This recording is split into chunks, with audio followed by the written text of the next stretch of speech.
যে আল্লাহকে ছেড়ে এমন কাকে পাইলা ভাইয়া, যাকে পেয়ে আল্লাহকে ভুলে। এই জন্য আজকে কিশোর যুবক ছেলেরা, বাপ, এতগুলো নওজোয়ান ছেলে, আমি অনুরোধ করছি, প্রিয় সন্তান আমার, ভাই আমার, বন্ধু, নওজোয়ান, আমি অনুরোধ করলাম, আল্লাহর কসম, এই পৃথিবী যদি আরো 1000 গুণ ডেভেলপ হয়, আধুনিক হয়, উন্নত হয়, এরপরও মনে রাখো যে সেজদার মধ্যেই ইমানদারের সম্মান, ইজ্জত, মর্যাদা, গোলামির মধ্যে, আল্লাহকে মানার মধ্যে মুসলমান পরিচয় দিয়ে সেজদা না করলে পৃথিবীর সবটা তোর কপালে পায়ের নিচে আসলেও তুই লাঞ্ছিত হবি, অপমানিতই হবি, ইজ্জত পাবি না, সম্মান মিলবে না। ফরমান পাতের থালাতে ইজ্জত না, 1 লাখ টাকার চাকরির মধ্যে ইজ্জত না, সম্মান ইউরোপে না, সম্মান আমেরিকায় না, সম্মান আল্লাহর গোলামির মধ্যে, ইজ্জত আল্লাহর গোলামির মধ্যে। হযরত ওমর রাদিয়াল্লাহু তাআলা আনহু বলতেন, আমরা কিতাবে পড়ছি, হযরত ওমর রাদিয়াল্লাহু তাআলা আনহু সাহাবীদের সামনে এরকম মসজিদের মিম্বরে বসে বলতেন, শুনো, আমি সেই ওমর, মক্কায় যে আমি একটা মহিলার বকরি চড়াইতাম নির্ধারিত পারিশ্রমিকে। তিনি বলেন, আমি এত বোকা ছিলাম যে কোনদিন আমার ওই মহিলা মনিবের বকরি সন্ধ্যাবেলায় আইসা যতগুলো নিয়ে গেছিলাম সকালে, অতগুলো সন্ধ্যা আইসা গুন্না বুঝাইয়া দিতে পারতাম না। ডেইলি 2-4টা 10টা হারাই লাইতাম, আমি গুন্না রাখতে পারতাম না।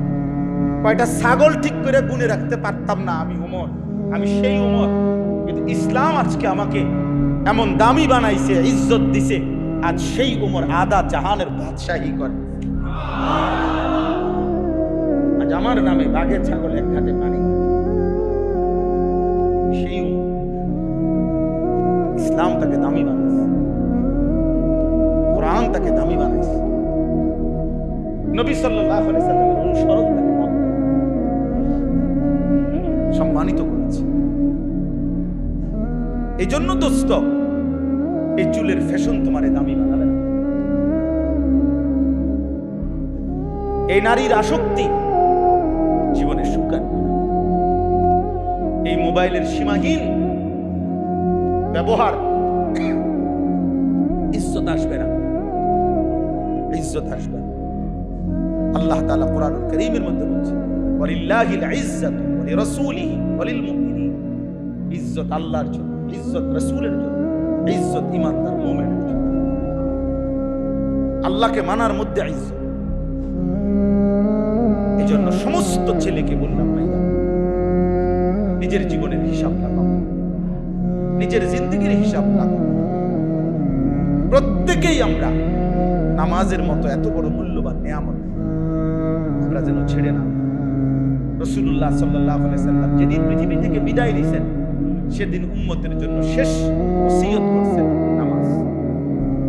নবীজি শেষ উম্মতকে দেখে হাসি দিছিলেন, সেই হাসিটা হলো ফজরের নামাজে মসজিদে নববীতে। পুরা মসজিদে নবীজি সাহাবীদেরকে দেখছিলেন ফজরের ওয়াক্তে। এখনো আজকের এই দিনও, আমি এদিন তো দেখাইছি, আমি তো হজের থেকে আসছি 2-3 দিন হয়েছে, মঙ্গলবার দিন সকালবেলা আসছি, আজকে হলো শুক্রবার। তো মদিনা শরীফ থেকে আসছি।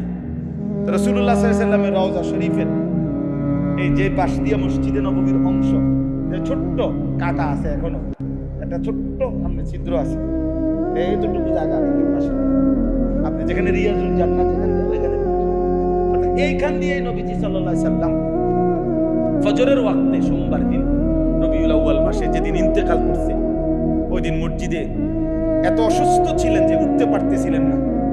হযরত আয়েশা রাদিয়াল্লাহু তাআলা আনহাকে, স্ত্রীকে বলছেন, আমারে তোমার কনুইয়ের মধ্যে ঠেস দিয়া বসাও, আমি দেখবো আমার উম্মতের নামাজ, আমার সাহাবীদের নামাজ। হযরত আবু বকর সিদ্দিক ইমামতি করতেছিলেন ফজরের নামাজে। আল্লাহর নবী এই ছিদ্রটা দিয়া, ফাঁকাটা দিয়া, এটা এখনো কাটা আছে, মানে এটা আটকানো, এখান দিয়ে নবীজি দেখে শেষবারের মতো মুচকি হাসি দিছে আর বলছেন, আয়েশা, আমার 23 বছরের মেহনত সার্থক। আমি গত 23টা বছর আয়েশা অনেক রক্ত ঝরাইছি, পাথরের আঘাত সয়েছি, দান শহীদ করেছি। কত বেলা আমি ঠিক মতো খাইতে পাই নাই আয়েশা, পেটে কখনো পাথর বাঁধছি, ক্ষুধার তাড়নায় কষ্ট পাইছি। খাইয়া না খাইয়া রক্ত ঝরিয়ে দান শহীদ করে 23টা বছর পরে আমি আজ উম্মত আমার সাহাবীদেরকে পুরা মসজিদ ভরা ফজরের নামাজে দেখলাম। আমি তৃপ্ত, আমি খুশি। এরপরেই হাদিসে আছে আল্লাহ নবী সাল্লাল্লাহু আলাইহি ওয়াসাল্লাম আল্লাহর কাছে 2 হাত তুলে নবীজি তখন দোয়া করছিলেন, আল্লাহুম্মা রাফিকাল আ'লা, আয় মাওলা আপনি পরম বন্ধুর কাছেই আমি এখন যেতে চাই। আমার আর কোনো আপত্তি নাই, আপনি যদি আমারে নেন আমি আপনি বন্ধুর কাছে ফিরতে চাই। ওই দিন সোমবার জোহরের নামাজের ওয়াক্ত হওয়ার আগ মুহূর্তে সূর্য পশ্চিম দিকে হেলে যাওয়ার মুখে সময়ে আল্লাহ নবী সাল্লাল্লাহু আলাইহি ওয়াসাল্লাম ইন্তেকাল করছেন। এজন্য উম্মতকে শেষ নবীজি সাল্লাল্লাহু আলাইহি ওয়াসাল্লাম ফজরের ওয়াক্তে দেখে খুশি হয়েছেন। সেই উম্মতের আমল নামা যখন হাসরের ময়দানে দেখবে 2, 4, 6 মাস, 1 বছর, 9 মাস, কোনদিন ওই নাফরমানে উম্মতের আমল নামার মধ্যে ফজরের নামাজের জায়গায় একটা সেজদা নাই। তখন তুই নাফরমানের জন্য নবী সুপারিশ করবে। নবী সাল্লাল্লাহু আলাইহি ওয়াসাল্লাম তখন বলবে, উম্মত এটা কি আমল নামা? আমি 23টা বছর চোখের পানি ফেললাম, তায়েফের রক্ত ঝরাইলাম, পেটে পাথর বাঁধলাম, বিনিময়ে এই আমল নামা দেখার জন্য? কি বলে? কোন বিদেশ ফেরত বাবা যদি তার ছেলেকে বলে, আব্বা আজ 12টা বছর আমি বিদেশ করে রক্ত পানি করে তোর লাগে টাকা দিলাম, এই নি তোর এসএসসি রেজাল্ট, তুই কেমনে ফেল করলি বাপ? তুই আমার এত কষ্ট, এত টাকা, আমার এত ঘাম বিফলে দিলি। ওই বাবা কি পরিমাণ কাঁদবে? কথা বলেন না কেন? যে আমার 12 বছর রক্ত পানি করা টাকা তোর জন্য ঢাললাম, বিনিময়ে এই নি রেজাল্ট। তো এই বাবা যদি কাঁদে, রাসূলুল্লাহ সাল্লাল্লাহু আলাইহি ওয়াসাল্লাম তো তার চেয়ে বেশি কাঁদবেন। বলবেন, উম্মত আমার 23 বছরের চোখের পানি, আমার 23 বছরের রক্ত, পেটের ক্ষুধা, বিনিময়ে এই আমল নামা। ওই ফজরের নামাজ, 5 ওয়াক্ত নামাজ, 30 বছর উম্মত সুদ খাইছো, 40 বছরই মিথ্যা বলে গেলাম, প্রতিদিন হারাম রোজগার করলাম, 40 বছর তোমার ঘরের মধ্যে রঙিন টেলিভিশন, নাচ গান, নর্তকীর ছবি চলতে থাকলো। হায়, কেমনে পারলাম? একবারও মনে পড়লো না? কি জবাব দিবেন? আপনি রেডি? সুপারিশ করবে নবী সাল্লাল্লাহু আলাইহি ওয়াসাল্লাম। শুনছেন, এটার কেমনে কোনো নিয়ম কানুন নাই নাকি? কথা বলেন না কেন? সুপারিশের কোনো কাগজ কলম নাই, এটার কোনো নিয়ম কানুন নাই না। নবীজি তো এটাই বলে গেছে, উম্মত মৃত্যু পর্যন্ত তুমি চুরি, বাটপারি, মিথ্যা, নাফরমানি করতে থাকো, আমি আল্লাহ নবী সুপারিশ করে তোমারে জান্নাত বুঝাই দেব। এই তো না, এটাই তো বলছে মাওলানা। তো বিষয়টা কি? আমরা কি বুঝছি? আমাদের অনেকের বুঝ এটা যে নবী বলে গেছে সুপারিশ করো, চলো নাফরমানি করতে থাকো, কোনো অসুবিধা নেই, উনি তরাইয়া দিবেন। এর অর্থ এই? তাইলে এত আমল, এত মেহনত, এত চোখের পানি, এত কিছুর বর্ণনা, এত কোরআনুল কারীম নাজিল করা, রাসূলুল্লাহ সাল্লাল্লাহু আলাইহি ওয়াসাল্লামের 23 বছরের এই দিবানিশির মেহনত কি দরকার ছিল? কি দরকারটা ছিল কি? এটা তো খ্রিস্টানদেরও আকীদা, জানেন? এটা খ্রিস্টানদের বিশ্বাস এইটা যে ঈসা আলাইহিস সালাম আছে, আমাদের ঈসা নবী আল্লাহর পুত্র, নাউজুবিল্লাহ। যে আমাদের খ্রিস্টানদের যত অপরাধ সবকিছু উনি কাঁধে তুলে নিবেন, উনি আল্লাহ থেকে মার্জনা করায় নিবেন, আমাদেরকে নিষ্পাপ করে। এটা না ঈসাইয়াত? আপনি খবর নেন? আল্লাহ আমাদেরকে বুঝ দান করেন। অতএব চলেন আজকে এই প্রসঙ্গটা আমরা লম্বা করে বললাম। অনেক ছেলে, মাশাআল্লাহ, অনেক ছেলে, আমি তো ভাবতেই পারি নাই এতে একটা বড় সড়ো মাহফিলের সমপরিমাণ। আলহামদুলিল্লাহ, আলহামদুলিল্লাহ। আল্লাহ তাআলা প্রতিটা নওজোয়ানকে কবুল করে। প্রিয় নওজোয়ান, প্রিয় কিশোর, আগামীর পৃথিবীতে ইসলামের জন্য, ঈমানের জন্য, আল্লাহর দ্বীনের জন্য, ইমাম মাহদীর পক্ষে লড়বার জন্য, দাজ্জালের বিরুদ্ধে জিহাদের জন্য তোমরাই রেডি হও ইনশাআল্লাহ। আল্লাহকে রাজি করো, সেজদা করো, গোলামি করো, তাইলে আল্লাহ তোমার এই দ্বীনের কাজে নেবে ইনশাআল্লাহ। ইনশাআল্লাহ আল্লাহ তাআলা তৌফিক দান করুন, আল্লাহ কবুল করেন। আমি যে আয়াতটা পড়ছি, আয়াতের তরজমা বলি, তাইলে আমার কথা শেষ। সূরা বাকারার 3টা আয়াত, 200, 201, 202, এই 3টি আয়াত আমি আপনাদের কাছে পড়ছি। এই সংক্ষেপে আর শুধু তরজমা বলি। আল্লাহ তাআলা বলতেছেন, ফাইদা কাদাইতুম মানাসিকাকুম, আল্লাহ তাআলা বলেন, যখন হজ্জের যাবতীয় কাজ তোমাদের সমাপ্ত হয়। এই শব্দের 3 অর্থ। এই 1 নম্বর অর্থ এটা। 2 নম্বর অর্থ হলো যখন কুরবানির যাবতীয় কাজ তোমাদের সমাপ্ত হয়। 3 নম্বর, যখন নির্ধারিত ইবাদত তোমাদের সম্পূর্ণ হয়, শেষ হয়। আল্লাহ বলেন, হজের কাজ শেষ করার পর, অথবা কুরবানির কাজ শেষ করার পর, অথবা যে কোনো নির্ধারিত ইবাদত। নির্ধারিত ইবাদত বলতে বোঝায়, যেমন নামাজ, এটা একটা নির্ধারিত সময়ের ইবাদত। মাগরিবের নামাজ আমরা আমাদের মন মতো পড়লে হইতো, 5 ওয়াক্ত নামাজ আমরা একটা সুবিধা মতো পড়ে নিলে হইতো, প্রত্যেকটা নির্ধারিত ওয়াক্ত, ঠিক কিনা? এরকম যাকাত আপনি বছরে একবার হিসাব করেই আপনারে যাকাত দিতে হবে। হিসাব ছাড়া আইডিয়া করে, হুজুর যে পরিমাণ লুঙ্গি দিছি যাকাত আশা করি আদায় হইয়া একবারে আরো বেশি যাইব না, এত বেশি দরকার না, আমি হিসাব করে। বুঝলেন না? তারপরে রোজা, রমজান মাসে নির্ধারিত সময়, রমজান আসলেই আপনাকে রমজানের রোজা আদায় করতে হবে। হজ্জের মাস আসলেই হজ আদায় করতে হবে।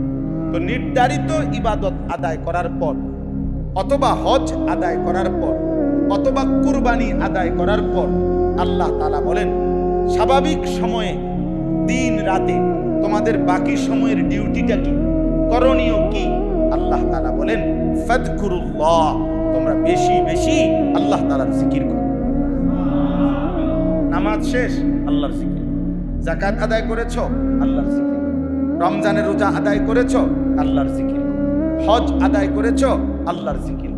কোরআনুল কারীম তেলাওয়াত করেছো, আল্লাহর জিকির। দান সাদাকা করেছো, আল্লাহ তাআলার জিকির করো। হাঁটতেছো, উঠতেছো, বসতেছো, চলতেছো, ফিরতেছো, আল্লাহ তাআলার জিকির। ফাইদা কাদাইতুম মানাসিকাকুম ফাযকুরুল্লাহ, আল্লাহকে ডাকো। সারা দিনে আল্লাহকে ডাকো, আল্লাহকে ডাকো, আল্লাহকে ডাকো, আল্লাহকে ডাকো। কি পরিমাণ আল্লাহকে ডাকো? আল্লাহ বলেন, কাযিকরিকুম আবাআকুম আও আশাদ্দা যিকরা। আল্লাহ তাআলা বলেন, তোমরা তোমাদের বাবা দাদা, তোমরা তোমাদের বংশধর ফ্যামিলি, তোমাদের আশপাশে একে অপরকে যে পরিমাণ ডাকাডাকি করো, কমপক্ষে ওই পরিমাণ আল্লাহকে ডাকো, অথবা আশাদ্দা যিকরা, তার চাইতে বেশি পরিমাণ আল্লাহকে ডাকো। আমরা মানুষ মাত্রই এমন, আমাদের জীবন চলার পথে আমরা কাউকে না কাউকে না ডাকলে আমাদের জীবন চলবে না। আমরা প্রয়োজনের তাগিদে দিবানিশি আমাদেরকে ডাকতে হয়, কখনো মাকে, কখনো বাবাকে, কখনো স্ত্রীকে, কখনো ছেলেকে, কখনো মেয়েকে, কখনো ভাই, কখনো বোন, কখনো কাস্টমার রে, কখনো দোকানদার রে, কখনো অটোওয়ালা রে, কখনো সিএনজিওয়ালা রে। মানে চলতে হইলেই বন্ধুকে, আপনজনকে, পড়শিকে, মুসাফিরকে, পথিককে, কাউকে না কাউকে আমাদের দিবানিশি কি করতে হয়? ডাকতে হয়, কাজ করার জন্য, জীবন চলার জন্য। আল্লাহ তাআলা বলে, সারা দিনে যত পরিমাণ ডাকাডাকি করো, কমপক্ষে ওই পরিমাণ আল্লাহকে ডাকো, অথবা তার চাইতে বেশি পরিমাণ আল্লাহকে ডাকো। এখন একজন সিএনজিওয়ালা বলুক, সে যে পরিমাণ কাস্টমারকে ডাকছে ওই পরিমাণ আল্লাহকে ডাকছে কি? একজন যুবক বলো, তুমি আজকের সারাদিনে বন্ধুকে যতবার ডাক দিছো, আল্লাহকে ততবার ডাকছো। এভাবে আমরা প্রত্যেকের জায়গা চিন্তা করি যে আমি সারাদিনে যে পরিমাণ ডাকছি একে অপরকে, আল্লাহকে ওই পরিমাণ ডাকছি। এই জন্য বললাম, আমার জীবনের সবচেয়ে বড় আফসোস লাগে ওইটা, যে একজন মুসলমান 7 ঘন্টা 8 ঘন্টা চলে যায় আহা আফসোসের বিষয়, সারা দিনে একটা সেজদাও দেয় না, একবার তার জবান দিয়ে তার মালিকের নামটা বের হয় না। মানুষের বাচ্চা, মুসলমানের বাচ্চা এত বড় নাফরমান কেমন? এত বড় নাফরমান কেমন? মুসলমানের ঘরে জন্ম নিয়ে এভাবে আল্লাহকে ভুলে গেল। তোমরা অনেক ছেলে আছো বাবা, যারা 8 ঘন্টা 10 ঘন্টা হয় মোবাইলে নয়তো বন্ধুদের সাথে আড্ডা দিতে থাকো, গল্প করতে। কি কথা কইছো এই 8 ঘন্টা? একটা কথাও হয়তো দরকারি না। আরে আজে বাজে মাইয়ার কথা, ফুলার কথা, অসভ্য কথা, নোংরা কথা, জিনা বেবিচারের কথা, কুরুচিপূর্ণ কথা, যে কথাগুলো কুত্তা বললেও লজ্জা পাবে, শুকরে বললেও লজ্জা পাবে, এমন জঘন্য, এমন নিকৃষ্ট কথা এ বন্ধুদের আড্ডায় আজে বাজে ফালতু কথা, অথবা মোবাইলের আড্ডায় বাজে কথা। কিন্তু 7-8 ঘন্টা 10 ঘন্টা চলে গেছে, মুসলমান সন্তান নাফরমানের মুখ দিয়ে একটা বার আল্লাহ এটাও বলছে। এ কেমন আফসোস! অথচ আল্লাহ তাআলার ওয়াদা, বান্দা তুমি আমাকে ডাকবা যতবার, আল্লাহ বলছে আমি তোমাকে ডাক দেব ততবার। ফাদকুরুনি আযকুরকুম, তুমি ডাকবা আমাকে, আমিও ডাকবো তোমাকে। বান্দা বলবে আল্লাহ, আরশ আজিম থেকে আল্লাহ বলবে বলো না বান্দা। বান্দা জমিন থেকে বলে আল্লাহ আল্লাহ, আল্লাহ ডাক দিয়ে বলে লাব্বাইক ইয়া আবদি, বান্দা আমি হাজির, বলো না কি চাচ্ছ বান্দা, কি চাচ্ছ বলো। প্রত্যেকবারই আল্লাহ জানতে চায়।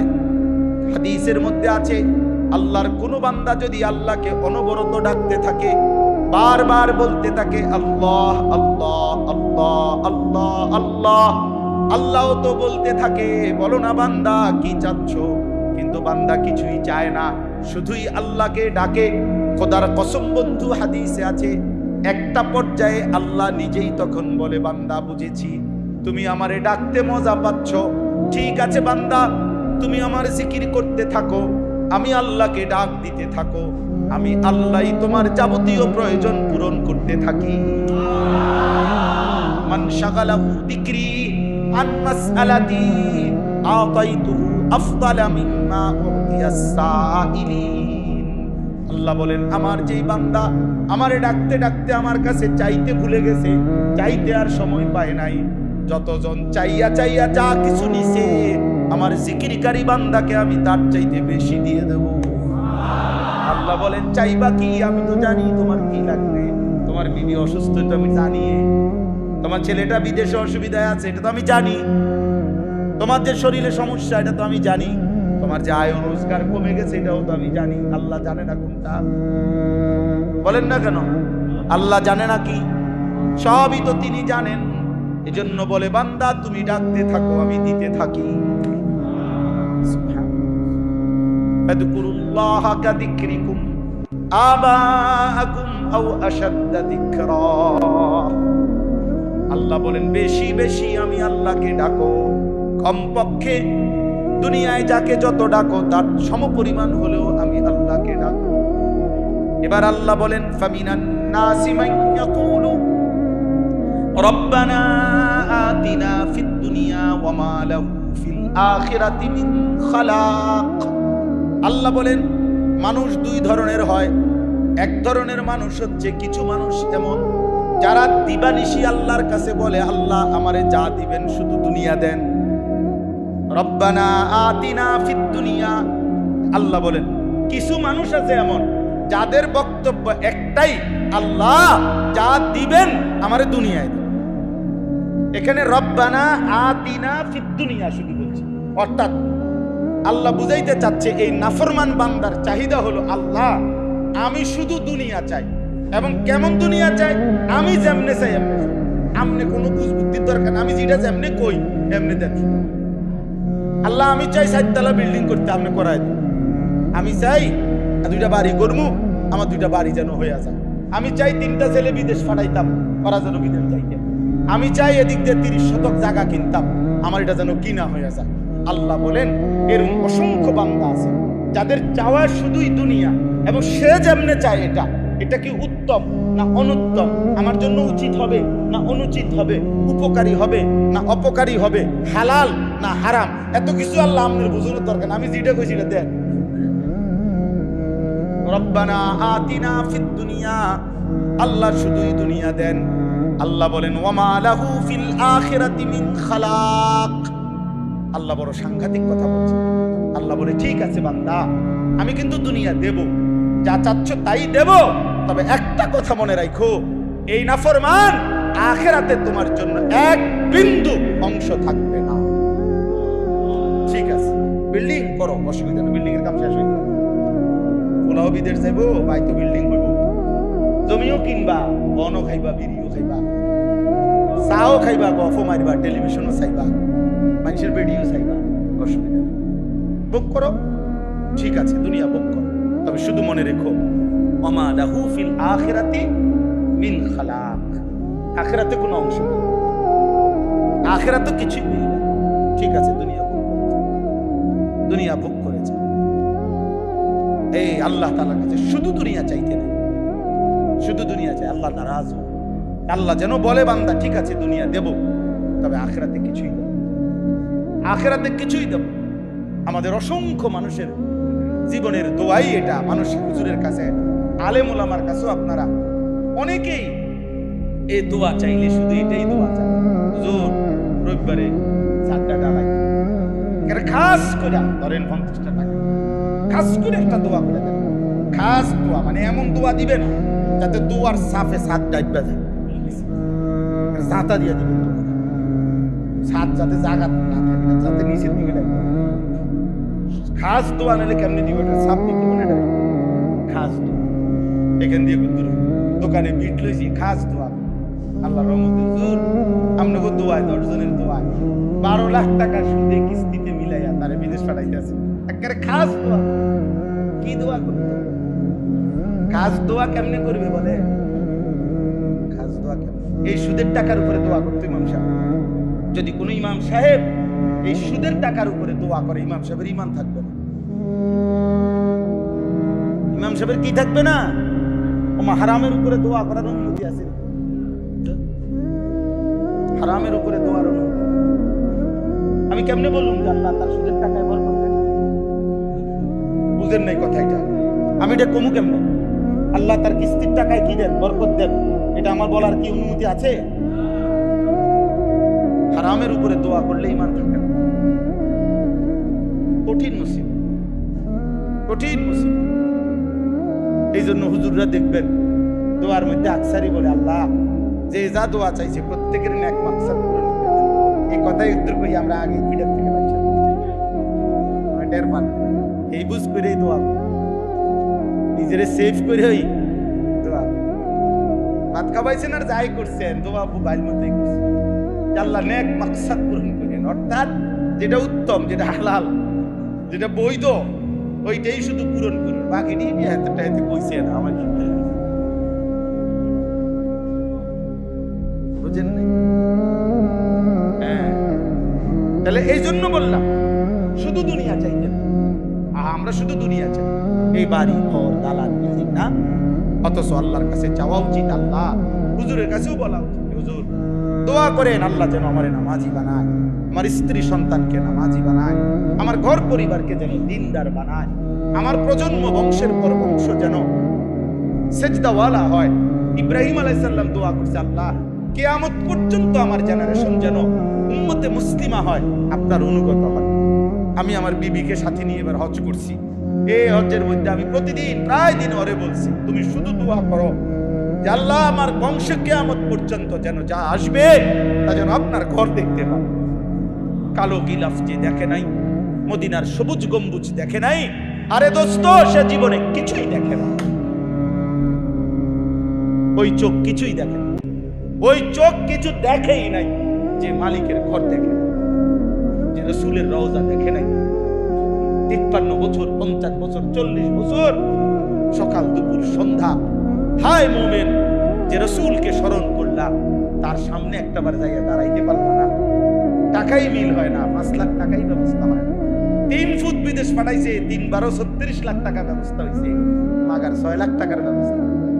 যাইলাম হইলে আল্লাহ যদি লোয়ায় যাইলাম কোথায় কোথায় তারপরে কোথায় বিড়ি খায় আর কোথায় যাইলাম হইলে জি ফুত হুজুর আল্লাহ আল্লাহ করে 3 গা ফুত বিদেশ পাঠাইছি তাগরে যদি খোদাই লোয়ায় তারাই যদি কোনোদিন ফাড়ায় বাবা আলাপ মারে না টাঙ্গাইয়া ফিটবো মনে রাখেন চাচা একদম টাঙ্গাইয়া ফিটবো। আমি বললাম রাগ হইেন, যার উপরে হজ ফরজ সে যদি হজ না করে মারা যায় খোদার কসম নবী বলছে ওইটা হয় ইহুদি মরছে নয় খ্রিস্টান মরছে, কিন্তু মুসলমান মরে না। কি বড় কথা হইতে পারে? আল্লাহ আমাদেরকে মাফ করে দেন। এজন্য সন্তানের বিদেশের টাকা দিয়া সন্তান রোজগার করে এরপর আপনার হজে পাঠাবে এটা না, আপনি নিজে ফিকির করেন, আপনি ফিকির করেন, এই কলিজা ভরে কাঁদেন, চোখের পানি ফেলবেন, আল্লাহ আপনার বন্ধুর কাছে আমি যাব কখন, আপনার ঘর আমি দেখবো কখন, এত মানুষ আপনার ঘর দেখলে আমি দেখবো না কেন? দেখবেন আল্লাহ তাআলা ব্যবস্থা করে। আল্লাহ সবাইকে তৌফিক দান করেন। এরপরে আল্লাহ বলেন ওয়ামিনহুম মান ইয়াকুলু রাব্বানা আতিনা ফিদ দুনিয়া হাসানা ওয়া ফিল আখিরাতি হাসানা ওয়া কিনা আযাবান নার। এই শেষ কথাটা শুনেন, আল্লাহ বলেন কিছু মানুষ আছে এমন যারা তাদের দোয়াটা করতে গেলে এভাবে বলে যে আল্লাহ তামাম দুনিয়া আমি চাই না, আমার পছন্দ মতো দুনিয়া আমি চাই না, বরং যা উত্তম, যা হালাল, যা পবিত্র দুনিয়া আমারে শুধু ওইটাই দেন। হাসানা হাসানা, আমি হাসানা চাই, সবটা দুনিয়া আমি চাই না, আমি পবিত্রটা চাই, আমি হালালটা চাই, আমি উত্তমটা চাই। অফিল আখিরাতি হাসানা, আখিরাতেও উত্তমটাই চাই, দুনিয়াতেও উত্তমটাই চাই। ওয়াকিনা আযাবান নার, আর কিছু দেন আর না দেন জাহান্নাম থেকে মাফ করে দেন। রব্বুল আলামিন বলে উলাইকা লাহুম নাসীবুম মিম্মা কাসাবু। এবার আল্লাহ বলেন আমার যেই বান্দা বলে আল্লাহ দুনিয়া আমাকে যা পবিত্র, যা উত্তম, যা হালাল তাই দিবেন, আখিরাতে যা উত্তম তাই দিবেন, জাহান্নামের আযাব থেকে মুক্ত করে দিয়েন। আল্লাহ বলে এমন বান্দাকে আমি আল্লাহ ওয়াদা দিলাম, বান্দা দুনিয়াতে পুরা হায়াতে তুমি যাই করবা সবটার বিনিময়ে একটা একটা করে গুনে গুনে আমি আল্লাহ হাসরে বুঝায়া দেব। তোমার সেজদার বিনিময়ে দেব, ব্যবসার বিনিময়ে দেব, চাকরির বিনিময়ে দেব, তোমার স্ত্রী মিলনের বিনিময়ে দেব, সংসার পালনের বিনিময়ে দেব। বুঝেন নাই কথাটা? এবার আমি তোমার সবটার বিনিময়ে, নামাজের বিনিময়ে দেব, সংসার করছো যে এটার বিনিময়ে, কারণ তুমি তো আমার কাছে পবিত্রটা চাইছো, হালালটা চাইছো।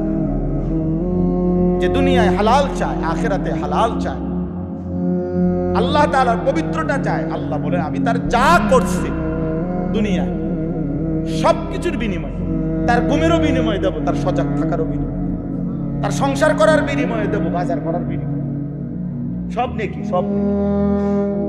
আল্লাহু সারিউল হিসাব। আল্লাহ বলেন শুনো, আল্লাহ বড় দ্রুতই হিসাব গ্রহণকারী, অর্থাৎ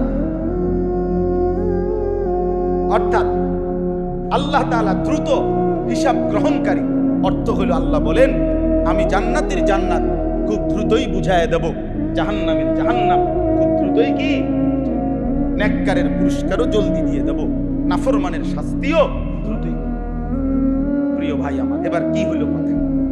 কথা হলো 1 নাম্বার, প্রথম যেখান থেকে শুরু হয়েছে কথা, প্রথম ছিল এই কথা যে অপরের জন্য দুনিয়ায় কিছু জায়গা কোনো কারণে প্রয়োজনে ছেড়ে দিলে কি লস নাই, ছেড়ে দিলে কি নাই লস।